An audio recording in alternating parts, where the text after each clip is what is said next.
dancers, Maya and Mike Toole. So beautiful. And all of you for coming on this beautiful day. The words I just spoke were an adaptation of an old Ojibwe prayer. Can you hear me all right?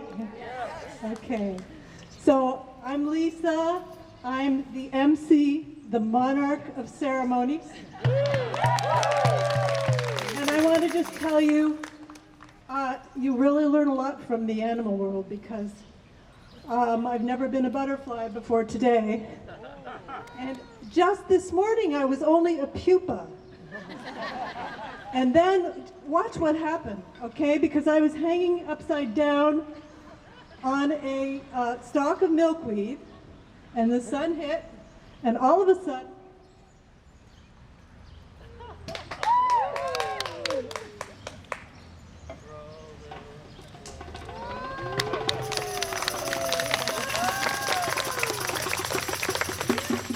it was a surprise to me.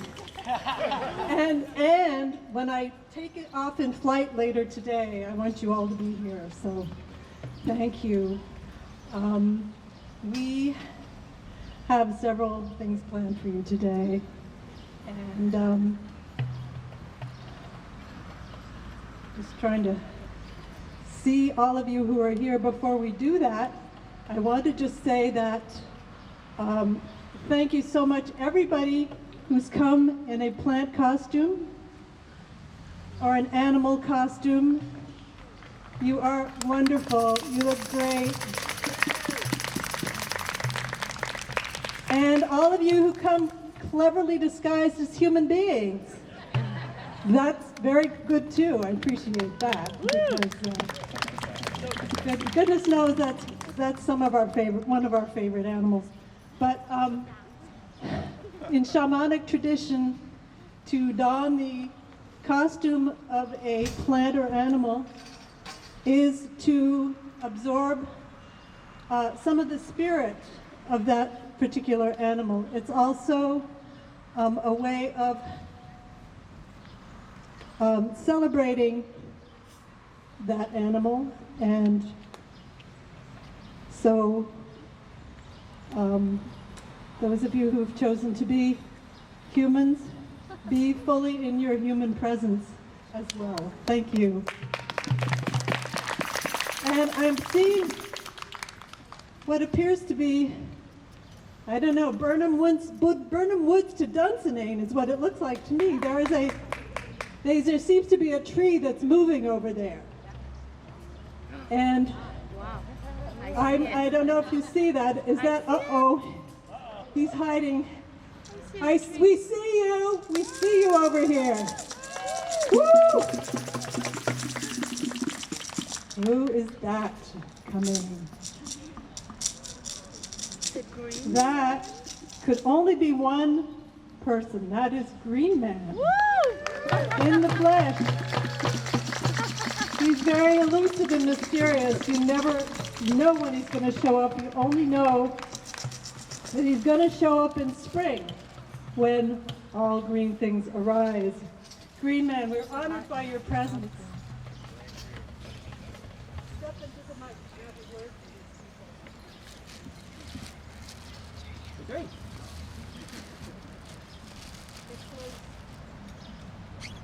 Tis but a rare thing to see me.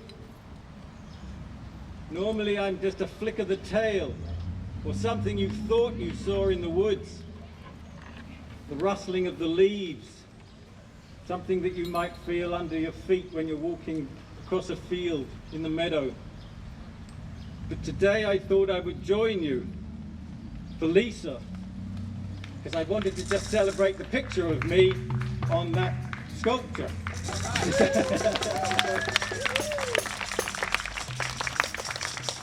So I'd like to welcome you here. I'm happy to be here. I'm here for just a couple of hours before I disappear again. And if we all look to the north, which is that way, we could just think in terms of the great spirits of the north, the spirits of the earth. the great spirits of silence, the inner silence of this great planet that we live on, the great silence that is deep within us, the great life force. May we think of that this afternoon, and may we welcome the spirits of the North to focus on us for a couple of hours this afternoon. Thank you. I don't know if you all know who Green Man is. He's not only the focus of our piece of art over there, but he is the reminder to us that we were all born wild. We all were as wild as a wolf cub when we came out. It was only by learning the veneer of civilization that we separated ourselves from the animals. And it's really beautiful to recognize that we were all once indigenous people. That is to say that we needed, and we knew on a daily basis, how we needed the plants, we needed the animals, we needed everything from the elements and the minerals that sustain us. And the wisdom of that way of life was very precious to people. And we're relearning it, I believe, today. Maybe the hard way sometimes, but my belief is that with imagination, positive imagination, everything is possible. So everything that we need, we can gain by a positive imagination. So I welcome you on this midsummer day to just take a deep breath and smell all the smells of the trees and the plants and the green things that are rising toward the sun, even as we speak. And if you get a chance, find yourself a place where you can sit on the ground and take your shoes off and feel the earth's power under your feet. It's very different from this insulated rubber shoe thing that we've got going on, but it's really worth it. There are blankets over there, there are veils if you care to play with them. Please help yourself and just enjoy yourselves. The second and actually the primary motivation for today is to thank the 36 artists and the other people who participated in the creation of the Green Man Mosaic.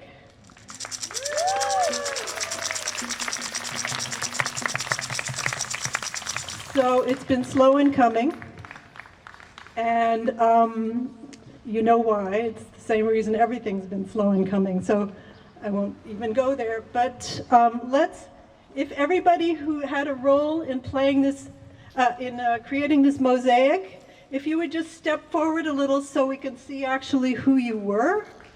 And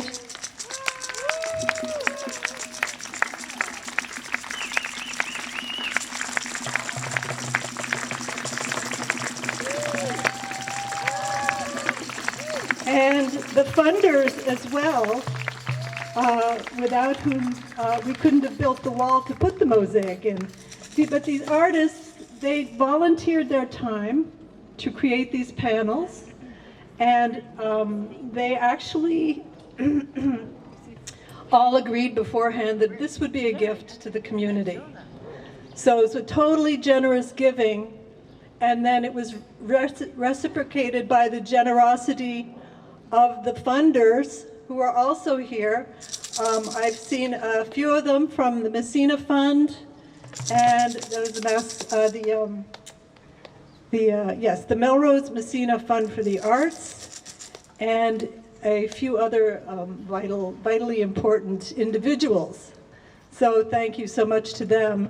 Today's festivities are thanks to that same Messina Fund, as well as the Rotary Club and the Mass Council on the Mass Cultural Council, Melrose Cultural Council. So gratitude for you all. Thanks so much.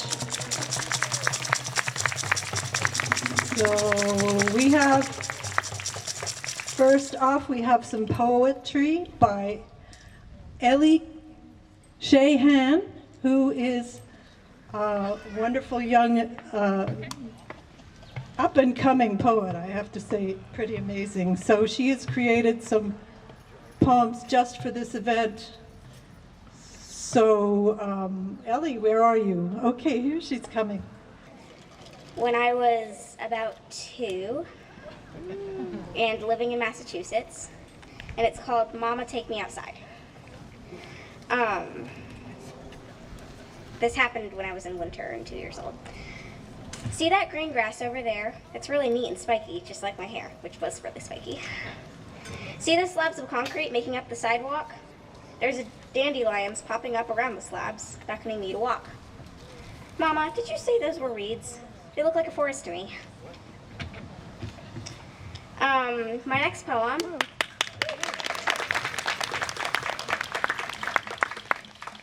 next poem is called Linus the Vinus, and it's inspired by my mom's plant that she got a little while ago for our yard and dubbed it Linus the Vinus because it was very long and spidery.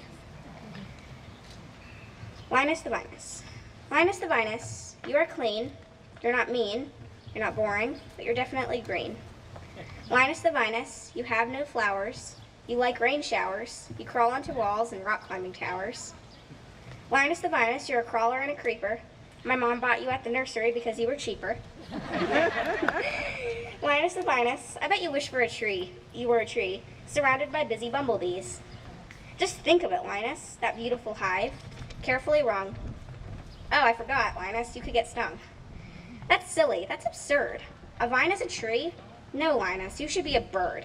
Just think of it, Linus, with feathers and wings and a little beak that opens and sinks. You could fly, Linus. Over cliffs and rocks, there's sharp, jaggedy bits. On second thought, Linus, you would take some bad hits. You know, being a vine isn't bad, after all. You're safe and sound in your pot. Until somebody, my kid brother, plucks all your leaves and hits you with his toy robot.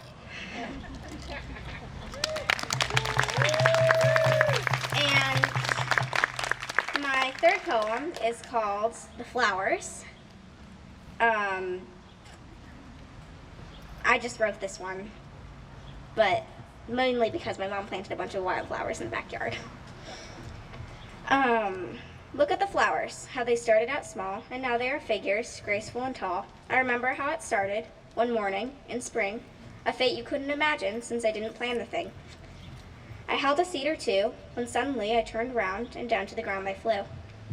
I've lost them, I thought, and gave up all hope of them ever being flowers. Oh goodness, not ever, nope. If someone asked about my flowers, I regretfully told them no. They were scattered and unwatered, they couldn't possibly grow. Amazingly, out of nowhere, they did grow, and now I see nature tenderly helped them along in spite of me.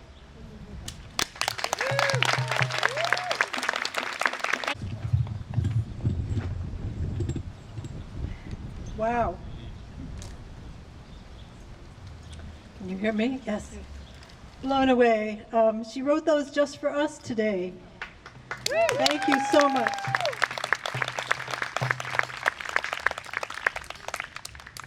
So we go from the Malden poet to the Melrose poet. Nita Penfold, who is our next poet, is an award-winning poet, an artist whose books are available on Amazon. Most recently, her work has appeared in Pensive, Woven Words, and in the college textbook, Literature and Its Writers, a compact introduction to fiction, poetry, and drama, edited by Anne and Samuel Charters, 4th and 5th edition. Nita is well known on the poetry scene here at the Poetry Slam that happens. It used to happen. I'm not sure if it's back happening again, but hopefully will be soon. And so I welcome Nita Penfold. Invocation to planet Earth. O great planet of our birth, the mother of life, may you teach us humans to use our knowledge wisely. Grant us compassion alongside our quest for truth. May you forgive us our naked arrogance that we can own your mysteries, proclaiming them deciphered as if you are an encyclopedia or a dictionary open at our feet. Keep us from squandering your gifts in our ignorance, as you hold us all within the circle of your sweet atmosphere. Cure our blindness to you as interconnected with our lives. O great planet of our birth, may we learn your wisdom so that our children's children will revel in your wealth. May it be so.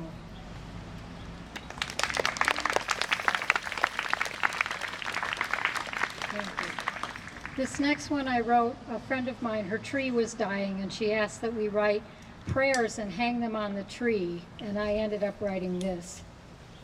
The tree prays for us.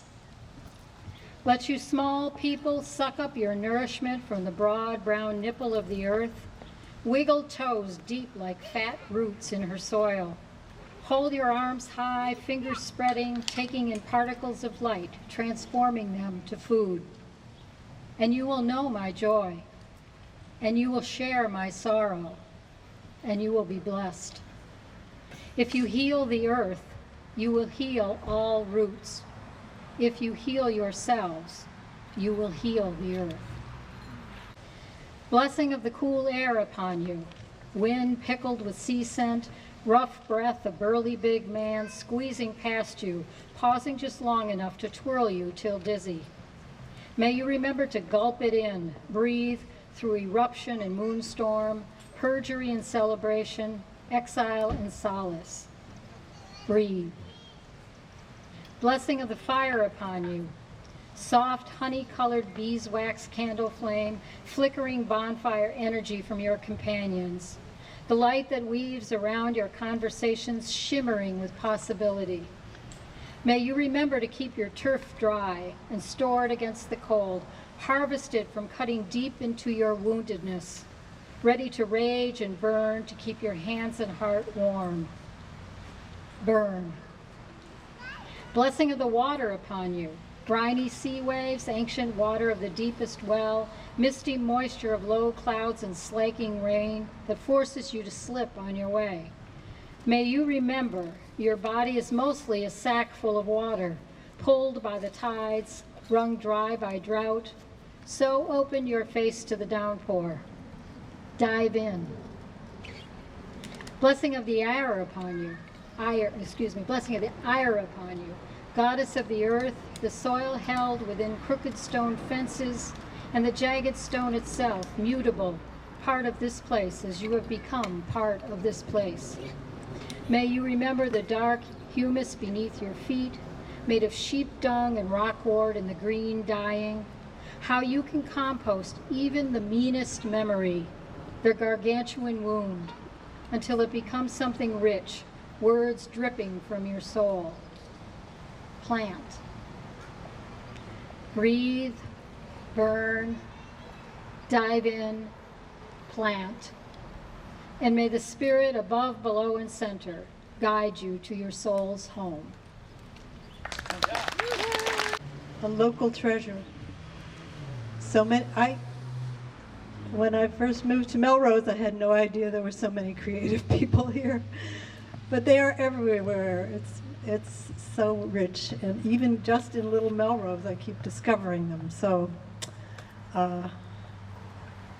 we need to see more of them, more arts, more of the things that fire us up to create beauty and hope, to drive away fear, and to be even richer in our lives than we are already.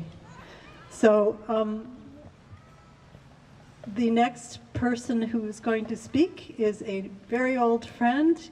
He is from out west in Shutesbury. Actually, that's where he lives now, but I've heard him. He's a performance artist who constantly surprises me. So,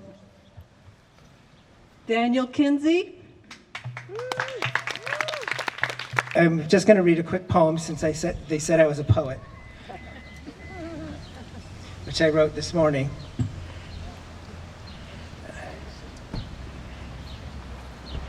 What whine and whinny from the whispered wish of hunters crouched in the leaves, the positioning they take so the world's wildlife wheels around the hunter in such a way that he takes a step here and a step there to adjust subtly to the balance of sustenance, where they are quietly crouched unseen across the landscape, each stalking into their assembled place, their seat, their mountainous spring, their moment of action, their legs that outrun, that flank, that see bellies across the surface of the earth's crust, where the air gets dense and flows through grass, and animals and hunters feel the grass between their toes.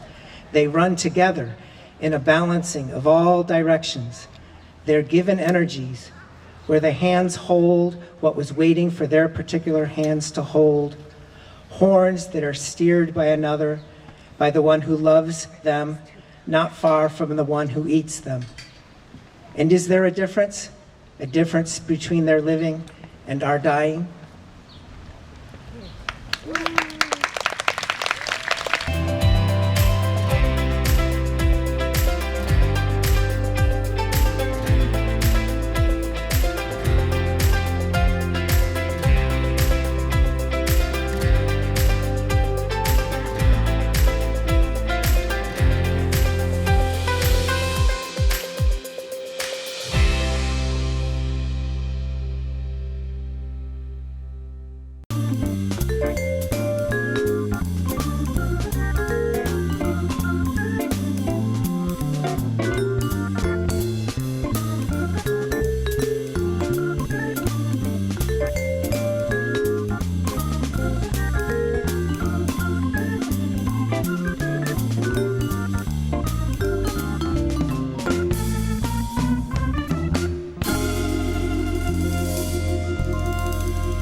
Marie, you have prediabetes. Prediabetes? I don't have time to eat right or exercise. I'm a busy mom. Oh, you're a busy mom. Yeah. This is great news. Busy moms never get prediabetes. Wait, what? Let me just... Yeah, this is all the people at risk for prediabetes, and way over here, busy moms.